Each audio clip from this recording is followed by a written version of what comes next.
ओं नमः शिवाय मोर स्नेहर छात्र छात्री माने दीपुसर ज्ञानी यूट्यूब चैनल को स्वागत करुच्ची। आज पिलामाने मो plus two second year arts पिलामानंक पई राजनीति विज्ञान गोटे सुंदर वीडियो प्रस्तुत करिछि। पिलामान देखो आगो को फाइनल एग्जाम अच्छी ताको आखि आगे रखी राजनीति विज्ञान यूनिट 2 एवं यूनिट 3 मु बछा बछा 2 मार्किया और 3 मार्किया क्वेश्चन आलोचना करी।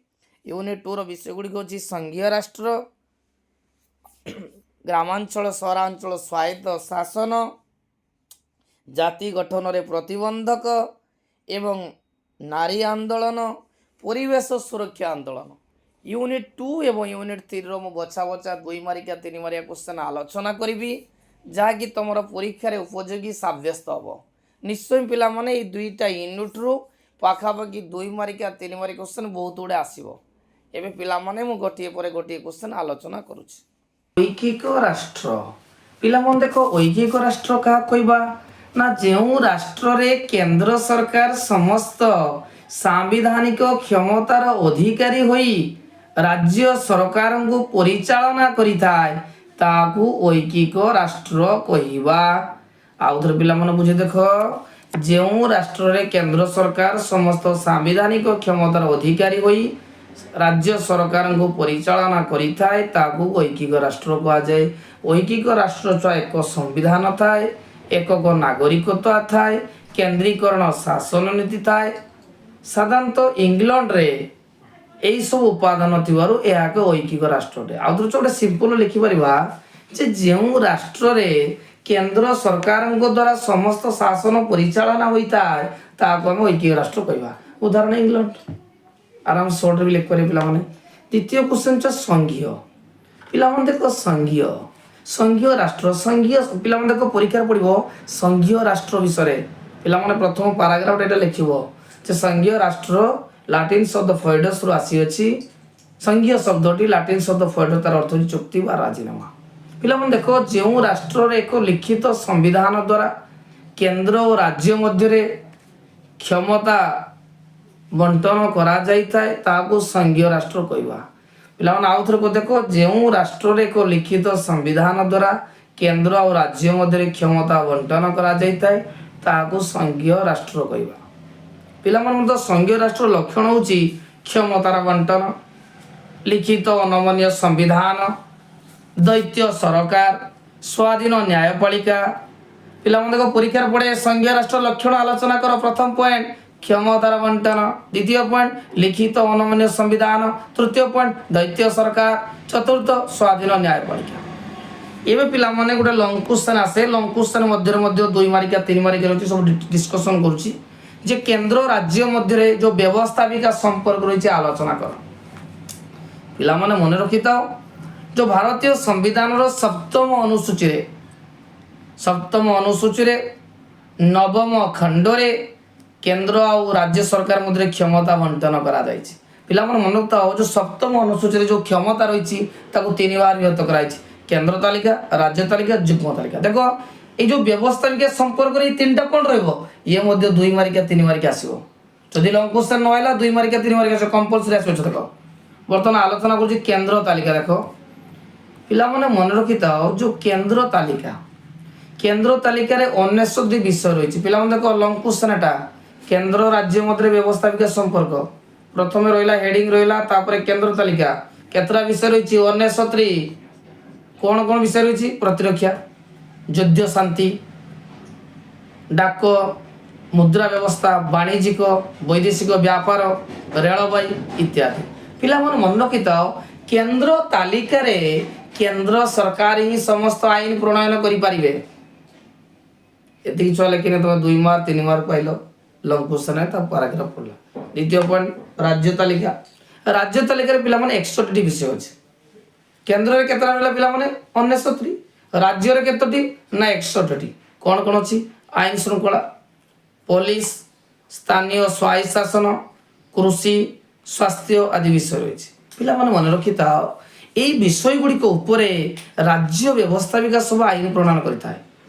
आउद्र को देखो केंद्र तालिका रे केंद्र सरकार बा संसद आईन प्रणयन करियो किंतु राज्य तालिका रे राज्य सरकार जो राज्य जो व्यवस्थापिका सभा रही जो विधानसभा रही ସେଇମାନେ ଆ ଉପରେ ଆଇନ ପ୍ରଣୟନ କରିପାରିବେ। ନେକ୍ସଟ ପିଲାମାନେ ଦେଖ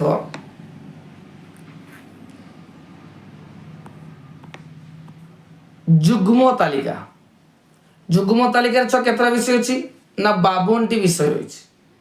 ଶିକ୍ଷା, ସାମାଜିକ ନିରାପତ୍ତା, ବିଦ୍ୟୁତ ଶକ୍ତି, ବିବାହ ଛାଡ଼ପତ୍ର, ଶ୍ରମିକ ସଂଗଠନ ଏହାର ଅନ୍ତର୍ଭୁକ୍ତ। ପିଲାମାନେ ଦେଖ ଆଉ କହିଦୁ ଦେଖ ଯୋଉ କେନ୍ଦ୍ରରେ 99, ରାଜ୍ୟରେ 61, ଯୁଗ୍ମରେ 52ଟି ବିଷୟ ରହିଛି। ଶିକ୍ଷା, ସାମାଜିକ ନିରାପତ୍ତା, ବିଦ୍ୟୁତ ଶକ୍ତି, ବିବାହ ଛାଡ଼ପତ୍ର ଏଗୁଡ଼ା ସବୁ ଯୁଗ୍ମ ତାଲିକା। ପିଲାମାନଙ୍କୁ ତ এই বিষয়গুড়িক উপরে উভয় কেন্দ্র সরকার ও রাজ্য সরকার আইন প্রণয়ন করিপারিবে, দুই জন মিশি করিবে। কিন্তু যদি দুই জনক মধ্যে মত পার্থক্য দেখা যায়, যদি কোনসি বিবাদ হুয়ে, তাহলে কেন্দ্র সরকার আইনটা বলবৎ রহিব। নেক্সট পিলামান দেখ তারপর হচ্ছে 248 ধারা অনুসারে এই তিনোটি তালিকার যে বিষয় গোটে বাকি রহিলা আউ সবু অবশিষ্ট তালিকার। এইটা ଥିଲା ଛୁଆ କେନ୍ଦ୍ର ଆଉ ରାଜ୍ୟ ମଧ୍ୟରେ ବ୍ୟବସ୍ଥାପିକ ସମ୍ପର୍କ। ଏବେ ଆମେ ପିଲାମାନେ ଯିବା କେନ୍ଦ୍ର ଆଉ ରାଜ୍ୟ ମଧ୍ୟରେ ପ୍ରଶାସନିକ ସମ୍ପର୍କ। ପିଲାମାନେ ବହୁତ ସର୍ଟ ଭାବରେ କରିଦେଇଛି, ମୁଁ ଖାଲି ଠିକ୍ ମାରିଦେବି, ଖାଲି ଧାରା ମନେ ରଖିବ କ'ଣ ଅଛି। ପ୍ରଶାସନିକ ସମ୍ପର୍କ ପିଲାମାନେ ମନେ ରଖିଥିବ ଯେ ଭାରତୀୟ ସମ୍ବିଧାନର 11 ଖଣ୍ଡରେ ଅଛି। କେଉଁ ଖଣ୍ଡ? 11 ଖଣ୍ଡ। ଭାରତୀୟ ସମ୍ବିଧାନର 11 ଖଣ୍ଡରେ ପ୍ରଶାସନିକ ସମ୍ପର୍କ ଅଛି କେନ୍ଦ୍ର ରାଜ୍ୟ ମଧ୍ୟରେ। प्रथम पॉइंट छुआ 256 सर्ट क्वेश्चन भी आसियो पिला माने बारंबार कहि दोची 256 धारा अनुसार राज्य माने केंद्रीय संसद द्वारा प्रणीत आईन को मानी तदनुଯାୟୀ कार्य करियो बाध्य। जे 256 ले कहूची केंद्र सरकार जा आईन करिछि राज्य सरकार मानिबा को बाध्य। नेक्स्ट 257 ले से कहूची जदि केंद्र और राज्य मध्य जदि प्रशासनिक संघर्ष सृष्टि होगा उचित नुहे, से केंद्र सरकार राज्य को निर्देश दे पारिबे। 28 रे छुआ कहूची राष्ट्रपति राज्य सरकार को सम्मतिस सरकार को केंद्र प्रशासनिक दायित्व निर्वाह पई स्वतंत्र दायित्व अर्पण करि पारिबे। नेक्स्ट 262 धारा अनुसार नदी जल बंटन व्यवहार जनित विवादर समाधान पई केंद्र व्यवस्था करियो। परीक्षा छ बहुत तरह से जे नदी जल बंटन को धारा रे अछि ना 262 धारा। नेक्स्ट पिला माने 263 धारा रे कोन अछि ना राज्य राज्य मध्य विवाद समाधान पई आंतरराज्य परिषद अछि। ये भी छ पिला ने शॉर्ट क्वेश्चन आसे परीक्षा आसियो कि नै मछ कमेंट रे जणाइबो, कन्फर्म आइबो। 263 धारा अनुसार आंतरराज्य परिषद अछि। 355 धारा अनुसार प्रत्येक राज्य को बाह्य आक्रमण और आभ्यंतरीण विशृंखला रक्षा करने को केंद्र राज्य शासन को निर्देश दिए। लास्ट ला 356 धारा अनुसार छुआटा बहुत इजी से जदि कौन से राज्य रे इमरजेंसी बा जरूरी परिस्थिति है ताले राष्ट्रपति शासन कार्यकारी हो। 356 राष्ट्रपति शॉर्ट क्वेश्चन आसे 356 रे राष्ट्रपति शासन हो। राष्ट्रपति प्रत्यक्ष तत्वावधान रे राज्यपाल जहाँ से नियुक्त करथांती से राज्य रे शासन करिवे। एबे पिला मान जीवा आर्थिक संपर्क परीक्षा छुआ केमती के आसे जे संघीय राष्ट्र भारत संघीय राष्ट्र क्या कहते भारत संघीय राष्ट्र व्यवस्था आलोचना करो, प्रशासनिक आलोचना करो, आर्थिक आलोचना करो। तेणु तीनटार गोटी आसो। आर्थिक संपर्क छुआ संविधान 12 खंड अच्छी सेटा गला छुआ प्रशासनिक 11 आउ आर्थिक 12। ये भी शॉर्ट क्वेश्चन आसे दे प्रथम है 268 धारा अनुसार स्टाम्प ड्यूटी औषध विलासमूलक द्रव्य पर अबकारी केंद्र कर धार्य करता है। पिला मन देख 268 उल्लेख अच्छी जे औषध विलास द्रव्य पर केंद्र कर धार्य कर मात्र राज्य सरकार ताको आदाय करके खर्च करेंगे। माने केंद्र कर धार्य करुच्ची किंतु राज्य सरकार आदाय करी खर्च करे। द्वितीय पॉइंट कहछि 269 रे रेल भड़ा माल उपर टिकस उत्तराधिकार संपत्ति कर आदि केंद्र सरकार धार्य करेंगे किंतु राज्य मान खर्च करेंगे। केंद्र आदाय कर धार्य कर राज्य मान खर्च करेंगे। 269 270 छुआ कहूँ केंद्र अबकारी और आयकर प्रभृति केंद्र द्वारा धार्य आदाय हो किंतु दुई जन मध्य बंटन हम उभय केंद्र सरकार भी ने राज्य सरकार भी ने। 173 ଧାରା ବା 273 ଧାରା କହିଛି ଯେ ରାଜ୍ୟମାନଙ୍କୁ ଆର୍ଥିକ ଅନୁଦାନ ଦେବେ। ପିଲାମାନେ ତ 273 କହୁଛି ଯେ ସରକାର 173 ଦେଇଛି, 273 ହେବ ଛୁଆ, ଯେ 273 ଉଲ୍ଲେଖ କରାଯାଇଛି ଯେ ରାଜ୍ୟମାନଙ୍କୁ କେନ୍ଦ୍ର ଆର୍ଥିକ ଅନୁଦାନ ଦେବ। 280 ଧାରା ଅଛି ଛୁଆ, ଏଇଟା ପରୀକ୍ଷାର 2 ମାର୍କିଆ ପଡ଼େ। 280 ଧାରା ଅନୁସାରେ ପ୍ରତି 5 ବର୍ଷରେ ଥରେ ରାଷ୍ଟ୍ରପତିଙ୍କ ଦ୍ୱାରା ଗଠିତ 5 ଜଣ ସଭ୍ୟ ବିଶିଷ୍ଟ ଅର୍ଥ ଆୟୋଗ ଗଠିତ ହୋଇଥାଏ ଏବଂ ଏ ଅର୍ଥ ଆୟୋଗ କେନ୍ଦ୍ର ଆଉ ରାଜ୍ୟର ଆର୍ଥିକ ସମ୍ପର୍କ, କେନ୍ଦ୍ର ଓ ରାଜ୍ୟ ମଧ୍ୟରେ ଥିବା ଆର୍ଥିକ ସମ୍ପର୍କକୁ ସମୀକ୍ଷା କରିବେ ଓ ରାଜସ୍ୱ ତଥା ଅନୁଦାନ ବଣ୍ଟନର ନୀତି ନିର୍ଦ୍ଧାରଣ କରିବେ। କେଉଁ ଧାରାରେ? ନା 280 ଧାରାରେ। ପରୀକ୍ଷାରେ ସେ ଯେ ଅର୍ଥ ଆୟୋଗ କିଏ ନିଯୁକ୍ତି କରନ୍ତି? ନା ରାଷ୍ଟ୍ରପତି। କେତେ ବର୍ଷ ନିର୍ବାଚିତ ହୁଅନ୍ତି? ନା 5 ବର୍ଷ। ତାପରେ ପିଲାମାନେ ଦେଖ 360 ଧାରା ଅନୁସାରେ ଦେଶର ଆର୍ଥିକ ସ୍ଥିରତା ପାଇଁ ରାଷ୍ଟ୍ରପତି ଆର୍ଥିକ ଜରୁରୀ ପରିସ୍ଥିତି ଘୋଷଣା କରନ୍ତି। ଯେ ଦେଶର ଆର୍ଥିକ ସ୍ଥିରତା ପାଇଁ ରାଷ୍ଟ୍ରପତି ଆର୍ଥିକ ଜରୁରୀ ପରିସ୍ଥିତି ଘୋଷଣା କରନ୍ତି। ଏବେ ପିଲାମାନେ ଯିବା ନେକ୍ସଟ ବିଏଡ୍ କ୍ୱେଶ୍ଚନକୁ ଯିବା। ଆନ୍ତଃରାଜ୍ୟ ପରିଷଦ, ଏଇଟା ଗୋଟେ 3 ମାର୍କିଆ କ୍ୱେଶ୍ଚନ ଆସେ ଯେ ସର୍ବସାଧାରଣ ସ୍ୱାର୍ଥ ସଂରକ୍ଷଣ ଉଦ୍ଦେଶ୍ୟରେ ରାଷ୍ଟ୍ରପତି ଆନ୍ତଃରାଜ୍ୟ ପରିଷଦ ଗଠନ କରିପାରିବେ ବୋଲି 263 ଧାରା ବର୍ଣ୍ଣନା କରାଯାଇଛି। ତାର ପଏଣ୍ଟ 3ଟା ଅଛି। ରାଜ୍ୟ ରାଜ୍ୟ ମଧ୍ୟରେ ଉପୁଜୁଥିବା ସଂଘର୍ଷର ଅନୁସନ୍ଧାନ ଓ ସମାଧାନ ନିମନ୍ତେ ପରାମର୍ଶ ପ୍ରଦାନ। ଦ୍ୱିତୀୟ କହିଛି ପିଲାମାନେ ବୁଝିପାରିଲ, ଯଦି ରାଜ୍ୟ ରାଜ୍ୟ ମଧ୍ୟରେ କୌଣସି ବିବାଦ ଦେଖାଦେଲା ତାହେଲେ ସମାଧାନ କରିବା ପାଇଁ ଗୋଟେ ପଇସା ଦେଲା। ଦ୍ୱିତୀୟ ହେଲା ରାଜ୍ୟ ରାଜ୍ୟ ମଧ୍ୟରେ ବା କେନ୍ଦ୍ର ଓ ରାଜ୍ୟ ମଧ୍ୟରେ ସାଧାରଣ ସ୍ୱାର୍ଥକୁ କେନ୍ଦ୍ର କରି ବିବାଦ ବୁଝିଲେ ସେ ସମ୍ପର୍କରେ ଆଲୋଚନା କରାଯିବ ଏବଂ ପର୍ଯ୍ୟାଲୋଚନା କରାଯିବ। ନେକ୍ସଟ, এই ବିଷୟରେ ନୀତି ଓ କାର୍ଯ୍ୟ ମଧ୍ୟରେ ସମନ୍ୱୟ ସ୍ଥାପନ ପାଇଁ ସୁପାରିଶ କରାଯିବ। ନେକ୍ସଟ କ୍ୱେଶ୍ଚନ ପିଲାମାନେ ଅର୍ଥ ଆୟୋଗର କାର୍ଯ୍ୟାବଳୀ, এটা ପିଲାମାନେ ପରୀକ୍ଷାରେ ଆସେ ଯେ ସମ୍ବିଧାନର 280 ଧାରା ଅନୁଯାୟୀ 5 ବର୍ଷରେ ଥରେ ରାଷ୍ଟ୍ରପତି ଅର୍ଥ ଆୟୋଗ ନିଯୁକ୍ତି କରନ୍ତି। ଉକ୍ତ ଆୟୋଗର ଜଣେ ଅଧ୍ୟକ୍ଷ 4 ଜଣ ସଦସ୍ୟ ଥାନ୍ତି। ଉକ୍ତ ଆୟୋଗର ଅଧ୍ୟକ୍ଷ ସଦସ୍ୟମାନଙ୍କର ଉଚ୍ଚ ନ୍ୟାୟାଳୟରେ ବିଚାରପତି ହେବା ପାଇଁ ଯୋଗ୍ୟତା ଥିବା ଦରକାର କିମ୍ବା ସାଧାରଣ ପ୍ରଶାସନିକ ଦକ୍ଷତା କିମ୍ବା ଅର୍ଥଶାସ୍ତ୍ର ସମ୍ବନ୍ଧରେ ବିଶେଷ ଜ୍ଞାନ ଥିବା ଆବଶ୍ୟକ ଅଟେ। କେନ୍ଦ୍ର ଓ ରାଜ୍ୟ ମଧ୍ୟରେ ଆୟକର ସମେତ ଅନ୍ୟ କେତେକ କ୍ଷେତ୍ରରେ କେନ୍ଦ୍ରୀୟ ରାଜସ୍ୱର ବଣ୍ଟନ ପାଇଁ ଉପଯୁକ୍ତ ନିର୍ଦ୍ଧାରଣ କରି ରାଷ୍ଟ୍ରପତିଙ୍କୁ ସୁପାରିଶ କରିବା ଏହାର ପ୍ରଧାନ କର୍ତ୍ତବ୍ୟ ଅଟେ। ସଂରାଷ୍ଟ୍ର, ସଂରାଷ୍ଟ୍ର ଛୁଆ କାହା କହିବା ନା ପିଲାମାନେ ମନେ ରଖିଥିବ ଯେ କେତେବେଳେ ବା ଯେତେବେଳେ କୌଣସି ସାର୍ବଭୌମିକ ରାଷ୍ଟ୍ର ନିଜ ଦେଶର ସାମାଜିକ, ଆର୍ଥିକ ଏବଂ ନିରାପତ୍ତା ଦୃଷ୍ଟିରୁ ଅନ୍ୟ ଦେଶମାନଙ୍କ ସହିତ ମିଶି କିଛି ମେଣ୍ଟ କରିଥାଏ ବା ଚୁକ୍ତି ସମ୍ପନ୍ନ କରିଥାଏ ତାହାକୁ ସଂରାଷ୍ଟ୍ର କହିବା। ଆଉ ଥରେ ଛୁଆ କହିଦେବ, ଯେତେବେଳେ ଗୋଟେ ସ୍ୱାଧୀନ ନିରପେକ୍ଷ ରାଷ୍ଟ୍ର ନିଜ ଦେଶର ଉନ୍ନତି କରିବା ପାଇଁ ବା ନିଜ ଦେଶର ବାଣିଜ୍ୟର ଉନ୍ନତି କରିବା ପାଇଁ, ଆର୍ଥିକ କ୍ଷେତ୍ରରେ ଉନ୍ନତି କରିବା ପାଇଁ ଅନ୍ୟ ଦେଶମାନଙ୍କ ସହିତ ସମ୍ପର୍କ ରଖିଥାଏ ଏବଂ ଅନ୍ୟ ଦେଶମାନଙ୍କ ସହିତ କିଛି ଚୁକ୍ତି କରିଥାଏ ବା କି ଦେଶ ମିଶି ଗୋଟେ ମେଣ୍ଟ ଗଠନ କରିଥାନ୍ତି ତାହାକୁ ସଂଘୀୟ ରାଷ୍ଟ୍ର କହିବା। ଯେମିତି ଆମର ସାର୍କ ହେଇଛି ପିଲାମାନେ, ସାର୍କ, ବ୍ରିକ୍ସ, ମିଳିତ ଜାତିସଂଘ, ଏଗୁଡ଼ା ହେଉଛି ଛୁଆ ସଂରାଷ୍ଟ୍ର ଉଦାହରଣ। ପିଲାମାନେ ବର୍ତ୍ତମାନ ଆଲୋଚନା କରିବା ସଂଘୀୟ ରାଷ୍ଟ୍ରର ଶେଷ କ୍ୱେଶ୍ଚନ, ଭାରତକୁ କାହିଁକି ଅର୍ଦ୍ଧ ସଂଘୀୟ ରାଷ୍ଟ୍ର କୁହାଯାଏ। ପିଲାମାନେ ଦେଖ ବହୁତ ଅଳ୍ପ କ୍ୱେଶ୍ଚନ ଡିସ୍କସନ କଲି, ଲଙ୍ଗ କ୍ୱେଶ୍ଚନ ମଧ୍ୟ ଗୋଟାକରେ ସର୍ଟରେ 3ଟା ବୁଝେଇଦେଲି, ତା ସହିତ ମାତ୍ର 4-5ଟି ବା 6ଟି 2 ମାର୍କିଆ 3 ମାର୍କିଆ ଆଲୋଚନା କଲି। ତେଣୁ ପରୀକ୍ଷାର ଏକ୍ଜାମ ଓରିଏଣ୍ଟେଡ୍ କ୍ୱେଶ୍ଚନ ଆଲୋଚନା କଲି। ପୁଣି এই ଭିଡ଼ିଓ ପରେ ପୁଣି ଆମର ଭାରତର ଗ୍ରାମାଞ୍ଚଳ ସହରାଞ୍ଚଳ ସ୍ୱାୟତ୍ତ ଶାସନର ମଧ୍ୟ ଗୋଟିଏ ଭିଡ଼ିଓରେ ଲଙ୍ଗ କ୍ୱେଶ୍ଚନ ଆଉ 2 ମାର୍କିଆ 3 ମାର୍କିଆ ଆଲୋଚନା କରିବି। ପିଲାମାନେ ଦେଖ ଅର୍ଦ୍ଧ ସଂଘୀୟ ରାଷ୍ଟ୍ର କାହିଁ ଭାରତକୁ କୁହାଯାଏ ନା ଭାରତର ରାଜନୈତିକ ବ୍ୟବସ୍ଥାରେ ସଂଘୀୟ ରାଷ୍ଟ୍ର ଯେଉଁ ଲକ୍ଷଣ ଅଛି ଆମେ ଦେଖିବା ଯଦି ଏକ ଲିଖିତ ଏବଂ ଅନନ୍ୟ ସମ୍ବିଧାନ ରହିଛି, କେନ୍ଦ୍ର ଓ ରାଜ୍ୟ ମଧ୍ୟରେ ସାମ୍ବିଧାନିକ କ୍ଷମତା ବଣ୍ଟନ କରାଯାଇଛି, ନିରପେକ୍ଷ ନ୍ୟାୟାଳୟ ରହିଛି, ଦ୍ୱିସଦନ ବ୍ୟବସ୍ଥା ରହିଛି। ତେଣୁ ଏଗୁଡ଼ା ହେଉଛି ସଂଘୀୟ ରାଷ୍ଟ୍ର ଲକ୍ଷଣ। କିନ୍ତୁ ଛୁଆ ଜାତୀୟ ଏକତା ଅଖଣ୍ଡତା ରକ୍ଷା ଦୃଷ୍ଟିରୁ କେନ୍ଦ୍ରକୁ ଅଧିକ କ୍ଷମତା ଦିଆଯାଇଛି।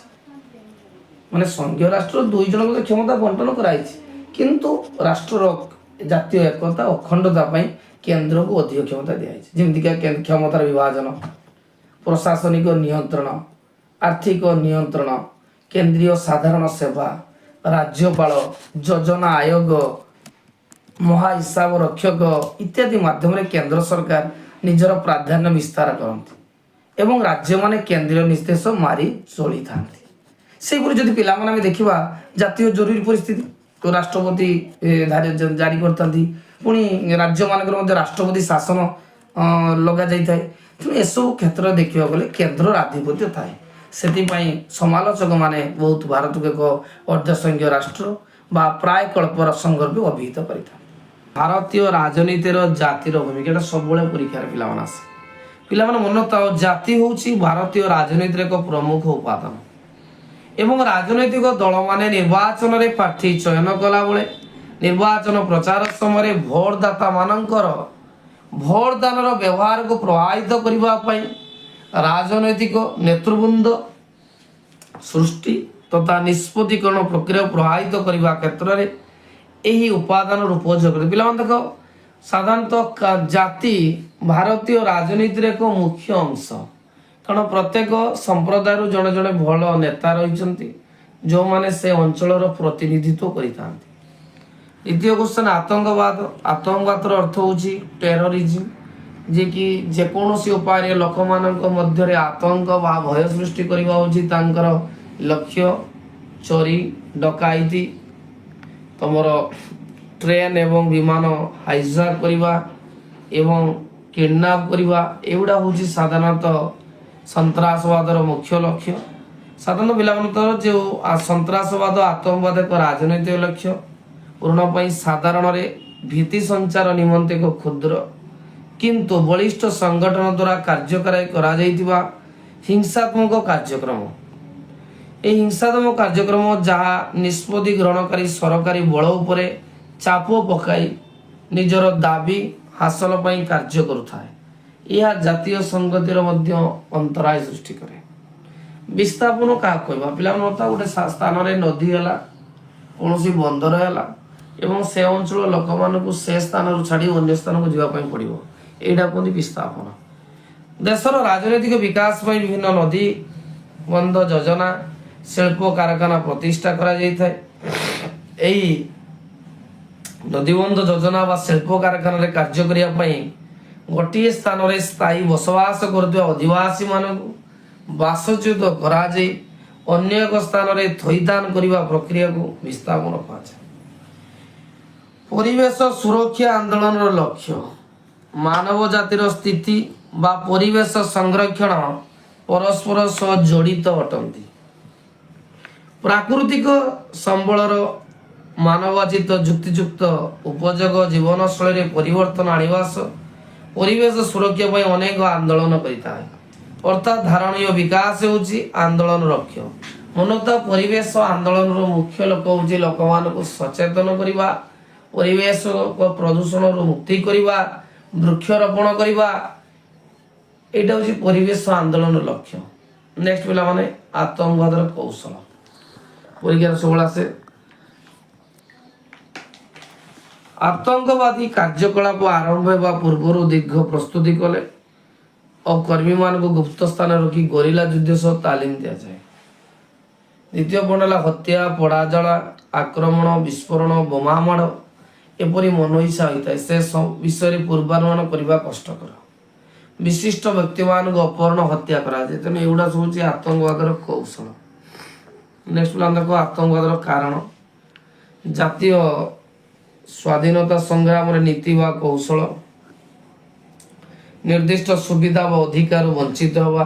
ତୃତୀୟ ପଏଣ୍ଟ, ପରିଚୟ ସଙ୍କଟ ସୃଷ୍ଟି କରିବା, ନିର୍ଦ୍ଦିଷ୍ଟ ରାଜନୈତିକ ଆଦର୍ଶ ପ୍ରତିଷ୍ଠା ପାଇଁ ସଂଗ୍ରାମ କରିବା। ନେକ୍ସଟ ପିଲାମାନେ ଦେଖ,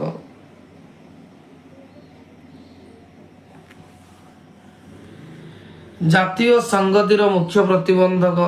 ଜାତୀୟ ସଂଗତି କାହାକୁ ବା ବିଭିନ୍ନତା ମଧ୍ୟରେ ଏକତାର ଭାବନାକୁ ଜାତୀୟ ସଂଗତି କୁହାଯାଏ। ଜାତୀୟ ସଂଗତିର ପ୍ରତିବନ୍ଧକ କ'ଣ ଅଛି? ପ୍ରଥମ ପଏଣ୍ଟ, ସାମ୍ପ୍ରଦାୟିକତାବାଦ, ଦାରିଦ୍ର୍ୟ, ନିରକ୍ଷରତା, ଆଞ୍ଚଳିକତାବାଦ, ଜାତୀୟତାଭାବ, ଦୁର୍ନୀତି, ଏଗୁଡ଼ା ହେଉଛି ଜାତୀୟ ସଂଗତିର ପ୍ରତିବନ୍ଧକ। ନେକ୍ସଟ, ସାମ୍ପ୍ରଦାୟିକତାର ବିଭିନ୍ନ କାରଣ। କ'ଣ ପାଇଁ ଭାରତରେ ସାମ୍ପ୍ରଦାୟିକତା ଦେଖାଯାଏ? ପିଲାମାନଙ୍କୁ ତ ସାମ୍ପ୍ରଦାୟିକତାର ଅର୍ଥ ହେଉଛି ଯେତେବେଳେ ଗୋଟିଏ ଧାର୍ମିକ ଗୋଷ୍ଠୀର ଲୋକମାନେ ନିଜ ଧର୍ମକୁ ଉଚ୍ଚ ମନେ କରି ଅନ୍ୟ ଧର୍ମ ପ୍ରତି ଘୃଣା বা ବିଦ୍ୱେଷ ଜାତ କରନ୍ତି ସେତେବେଳେ ସାମ୍ପ୍ରଦାୟିକ ସୃଷ୍ଟି ହୋଇଥାଏ। ତାର ବିଭିନ୍ନ କାରଣ ଅଛି। ପ୍ରଥମ ହେଲା ତୁଷ୍ଟିକରଣ ରାଜନୀତି, ଇତିହାସର ସାମ୍ପ୍ରଦାୟିକତା, ଅର୍ଥନୈତିକ ଅନଗ୍ରସରତା, ସାମ୍ପ୍ରଦାୟିକ ସଂଗଠନ। 10 ନମ୍ବର ଛୁଆ କହିଛି ଆଞ୍ଚଳିକତାବାଦର ପ୍ରତିରୋଧ ପାଇଁ କେଉଁ କେଉଁ ପଦକ୍ଷେପ ନେବା ଆବଶ୍ୟକ। ଅପସନ ଆଞ୍ଚଳିକତାବାଦ କାହା କହିବା ନା ନିଜ ଅଞ୍ଚଳକୁ ଭଲ ପାଇ ଅନ୍ୟ ଅଞ୍ଚଳ ପ୍ରତି ଘୃଣା ବା ବିଦ୍ୱେଷ ଜାତ କରିବାକୁ ଆଞ୍ଚଳିକତାବାଦ କୁହାଯାଏ। ଦେଖ ଛୁଆ ଆଞ୍ଚଳିକତାବାଦର ମୁଖ୍ୟ କାରଣ ପ୍ରଥମ ଶିକ୍ଷାର ପ୍ରସାର, ଧର୍ମ ନିରପେକ୍ଷତା, ନିରପେକ୍ଷ ଗଣମାଧ୍ୟମ, ରାଜ୍ୟମାନଙ୍କୁ ସହାୟତା ପ୍ରଦାନ। ନେକ୍ସଟ ପିଲାମାନେ 11 ନମ୍ବର ଯିବା ମହିଳା ଆନ୍ଦୋଳନର ଲକ୍ଷ୍ୟ। ମହିଳା ଆନ୍ଦୋଳନର ମୁଖ୍ୟ ଲକ୍ଷ୍ୟ ହେଉଛି କ'ଣ? ପୁରୁଷମାନଙ୍କ ପରି ମହିଳାମାନଙ୍କୁ ସମାନ ଅଧିକାର ଓ ମର୍ଯ୍ୟାଦା ପ୍ରଦାନ କରିବା। ଦ୍ୱିତୀୟ ପଏଣ୍ଟ ସମାଜରୁ ନାରୀ ନିର୍ଯାତନାର ବିଲୋପ କରିବା। ନେକ୍ସଟ ପିଲାମାନେ 2 ମାର୍କିଆ କ୍ୱେଶ୍ଚନ ଅଛି ବିସ୍ଥାପନ ବିରୋଧୀ ଆନ୍ଦୋଳନର କାରଣ କ'ଣ? କ'ଣ ପାଇଁ ବିସ୍ଥାପନ ବିରୋଧୀ ଆନ୍ଦୋଳନ ହୋଇଥାଏ? ଅପସନ ବିସ୍ଥାପିତ ହେବାକୁ ଥିବା ଜନସାଧାରଣଙ୍କ ଜୀବିକା ବାସସ୍ଥାନ କରାଇବା ଆଶଙ୍କା। ଦ୍ୱିତୀୟ ପଏଣ୍ଟ ସଂସ୍କୃତିର ଅବକ୍ଷୟ ସମ୍ଭାବନା। ତୃତୀୟ ଉପଯୁକ୍ତ ଥଇଥାନ ବ୍ୟବସ୍ଥାର ଅଭାବ। ନେକ୍ସଟ ପିଲାମାନେ ଦେଖ ସାମ୍ପ୍ରଦାୟିକତାବାଦ ପ୍ରତିଷେଧର ଉପାୟ କ'ଣ କଲେ ସାମ୍ପ୍ରଦାୟିକବାଦ ଦୂରୀକରଣ ହୋଇପାରିବ? ପ୍ରଥମ ପଏଣ୍ଟ ହେଲା ବିଭିନ୍ନ ସମ୍ପ୍ରଦାୟର ସମତୁଲ ଓ ଆର୍ଥିକ ବିକାଶ ହେବା ଆବଶ୍ୟକ। ଦ୍ୱିତୀୟ ପଏଣ୍ଟ ସାମ୍ପ୍ରଦାୟିକ ଦଳ ଓ ସଂଗଠନ ଗୁଡ଼ିକୁ ନିଷେଧ କରିବା ଉଚିତ। ତୃତୀୟ ରାଜନୈତିକ ସ୍ୱାର୍ଥ ପାଇଁ ତୁଷ୍ଟିକରଣ ରାଜନୀତି ବନ୍ଦ ହେବା ଆବଶ୍ୟକ। ନେକ୍ସଟ ହେଲା ଆତଙ୍କବାଦର ନିରାକରଣ ଉପାୟ କ'ଣ କଲେ ଆତଙ୍କବାଦ ବିଲୋପ ହେବ? ପ୍ରଥମ ପଏଣ୍ଟ ସମ୍ମିଳିତ ଉଦ୍ୟମ ସମସ୍ତେ ସେଥିପାଇଁ ଚେଷ୍ଟା କରିବା ଦରକାର। ଦ୍ୱିତୀୟ ପଏଣ୍ଟ ଆତଙ୍କବାଦୀ ନିରାକରଣ ଆଇନ। ତୃତୀୟ ପଏଣ୍ଟ ଆତଙ୍କବାଦ ନିରାକରଣର ସଂସ୍ଥା ଗଠନ। ଚତୁର୍ଥ ଜନ ସଚେତନତା ସୃଷ୍ଟି। ତାପରେ ହେଉଛି ବେକାରୀ ଓ ଦାରିଦ୍ର୍ୟ ଦୂରୀକରଣ। ନେକ୍ସଟ ଚିପକୋ ଆନ୍ଦୋଳନ ଛୁଆ କାହାକୁ ଏଟା 3 ମାର୍କିଆ ସବୁବେଳେ ଆସେ ଯେ ଚିପକୋ ଏକ ହିନ୍ଦୀ ଶବ୍ଦ ଯାହାର ଅର୍ଥ ହେଉଛି ଆଲିଙ୍ଗନ କରିବା ଅର୍ଥାତ୍ କୁଣ୍ଡାଇ ଧରିବା। ଏହି କାରଣରୁ ଏହାକୁ ଚିପକୋ ଆନ୍ଦୋଳନ କୁହାଯାଏ। ଏହି ଚିପକୋ ଆନ୍ଦୋଳନର ମୁଖ୍ୟ ନେତା ଥିଲେ ସୁନ୍ଦରଲାଲ ବହୁଗୁଣା। ଚିପକୋ ହେଉଛି ବିଶ୍ୱ ପ୍ରସିଦ୍ଧ ଭାରତୀୟ ପରିବେଶ ଆନ୍ଦୋଳନ। ମଧ୍ୟ ପଶ୍ଚିମ ହିମାଳୟରେ ଅଳକାନନ୍ଦା ନଦୀ ଅବବାହିକାରେ ପରିବେଶ ସମସ୍ୟା ସମ୍ପର୍କରେ ଏହି ଆନ୍ଦୋଳନଟି ସାରା ବିଶ୍ୱର ଦୃଷ୍ଟି ଆକର୍ଷଣ କରିଥିଲା। 1970 ମସିହା ଜୁଲାଇ ମାସରେ ଅଳକାନନ୍ଦା ନଦୀରେ ବିନାଶକାରୀ ବନ୍ୟା ଆସିଲା। ଉପଳ ଅବବାହିକାରେ ପ୍ରଳୟ ସୃଷ୍ଟି କଲା। ଏହି ସମୟରେ ଉତ୍ତରାଖଣ୍ଡରେ ସାମାଜିକ ସେବାରେ ନିୟୋଜିତ ଥିବା ଗୋପେଶ୍ୱର ଅଞ୍ଚଳର ବାସଲି ଗ୍ରାମ ସ୍ୱରାଜ୍ୟ ମଣ୍ଡଳୀ ବନ୍ୟା ଅଞ୍ଚଳ ଆସି ଦୁର୍ଗମାନଙ୍କୁ ସହାୟତା କରିଥିଲେ। 1973 ମସିହାରେ ଅନ୍ୟ ଭାଗରେ ଜଙ୍ଗଲ ବିଭାଗ ସେଠାକୁ ରୂପେଲି ଧୂସର ରଙ୍ଗର ଛେଲିଥିବା ପାଉଁଶ ଗଛଗୁଡ଼ିକୁ ଗୋଟିଏ ବେସରକାରୀ କମ୍ପାନୀକୁ ଦେଇଦେଲେ। ଏହି ଘଟଣାରେ ଉତ୍ତେଜିତ ଦାସଲି ମଣ୍ଡଳ ସ୍ୱେଚ୍ଛାସେବୀ ସେବାଗଣ ପ୍ରତିବାଦ ସ୍ୱରୂପ ବୋଝେଇ ଟ୍ରକ୍ ଗୁଡ଼ିକ ସାମ୍ନାରେ ଶୋଇ ରହିଲେ ଏବଂ କାଠଗଣ୍ଡି ଦୀପରୁ ନିଆଁ ଲଗାଇଥିଲେ। ମନୋକ୍ତ ଏହି ଚିପକୋ ଆନ୍ଦୋଳନର ମୁଖ୍ୟ ନେତା ଥିଲେ ସୁନ୍ଦରଲାଲ ବହୁଗୁଣା। ନେକ୍ସଟ ପିଲାମାନେ ଦେଖ ନର୍ମଦା ବଚାଓ ଆନ୍ଦୋଳନ। ଭାରତୀୟ ଉପମହାଦେଶରେ ନର୍ମଦା ହେଉଛି ସବୁଠାରୁ ବଡ଼ ପଶ୍ଚିମ ପ୍ରବାହ ନଦୀ ଯାହାକି ଆରବ ମହାସାଗରରେ ପଡ଼ିଅଛି, ଯାହାକି ମଧ୍ୟପ୍ରଦେଶ ଗୁଜରାଟ ମହାରାଷ୍ଟ୍ର ଦେଇ ପ୍ରବାହିତ। ଏହି ନର୍ମଦା ନଦୀ ଉପରେ ସର୍ଦ୍ଦାର ସରୋବର ଡ୍ୟାମ୍ ସୃଷ୍ଟି ହୋଇଥିଲା ବା ନଦୀ ସର୍ଦ୍ଦାର ସରୋବର ଡ୍ୟାମ୍ ନାମକ ପ୍ରକଳ୍ପ ତିଆରି ହୋଇଥିଲା। ଫଳରେ ସ୍ଥାନୀୟ ଲୋକମାନେ ଏହାକୁ ବିରୋଧ କରିଥିଲେ କାରଣ ବିସ୍ଥାପନ ହେବାର ଆଶଙ୍କା ରହିଥିଲା। ଏହାର ନେତୃତ୍ୱ ନେଇଥିଲେ ମେଧା ପାଟକର ଏବଂ ଏହି ଆନ୍ଦୋଳନ ଏତେ ମାତ୍ରାରେ ତୀବ୍ରତର ହେଲା ଯେ ବିଶ୍ୱ ମାନବିକ ଅଧିକାର କମିଶନ ମଧ୍ୟ ଏଠାକୁ ଆସିଥିଲା ଏବଂ ଏହି ଆନ୍ଦୋଳନର ବ୍ୟାପକ ସାରା ବିଶ୍ୱକୁ ପ୍ରଭାବିତ କରିଥିଲା। ନର୍ମଦା ବଚାଓ ଆନ୍ଦୋଳନ ନର୍ମଦା ନଦୀ ଉପରେ ହେଇଥିଲା। ସର୍ଦ୍ଦାର ସରୋବର ଡ୍ୟାମକୁ ବିରୋଧ କରି ହେଇଥିଲା। ତାର ନେତୃତ୍ୱ ନେଲେ ମେଧା ପାଟକର। ନେକ୍ସଟ ପିଲାମାନେ ଆପିକ ଆନ୍ଦୋଳନ। आपिको आंदोलन होउछि भारत रे एक जंगल आधारित परिवेश आंदोलन। यह आंदोलन पश्चिम घाट पर्वतमालार तथा कर्णाटकर उत्तर कन्नड़ जिले में आरंभ होता। यही अंचल जंगल संपद भरपूर। यार जलवायु गलमरीच गुजरात भली अर्थकारी फसल निमंते अनुकूल अटे। ब्रिटिश शासन समय सागवान गछ कटा जाई जाद्दा निर्माण करा जाउतला। स्वाधीनता पर सरकार राजस्व वृद्धि निमंते जंगल काटिले। पुरातन क्रांतीय जंगल गुड़िक केवल सागवान और यूक्लिप्टस पोटास रे परिवर्तन करे। यह बालेगाड़े ग्रामर दल युवक यार प्रतिवाद करते। न रखा जंगल जणाइले जहाँ निष्फल है। सुंदरलाल बहुगुणा को निमंत्रण कले एवं स्थानीय लोक गछ सुरक्षा शपथ कराइले। नीरव व निस्तब्ध उपत्यका आंदोलन पिला मन रखता। केरल प्रशांत उपत्यका केरल नदी उपकार अवस्थित। यार प्राकृतिक परिवेश जैव विविधता परिपूर्ण। एठारे सरकार कांग्रेस सरकार कांग्रेस सरकार थे। केरल सरकार यह उपत्यका 630 मेगावाट जलविद्युत प्रकल्प निष्पत्ति नहीं। यह प्रकल्प परिवेश को नष्ट करे परिवेश आंदोलन होता। केरल शास्त्र साहित्य परिषद द्वारा संगठित आंदोलन लक्ष्य थिला नदीबंध द्वारा नष्ट होता शांत निखोज जंगल सुरक्षा करने। यह आंदोलन एत तीव्रतर है से प्रधानमंत्री इंदिरा गांधी यह विद्युत प्रकल्प बंद करते। राजस्थान विस्मय आंदोलन यह आंदोलन रे केवल महिला माने जोग देते। यह आंदोलन अमृता देवी द्वारा परिचालित होता जो निज जंगल गुड़िकर सुरक्षा निमंते 363 जन लोक निज जीवन को उत्सर्ग करते।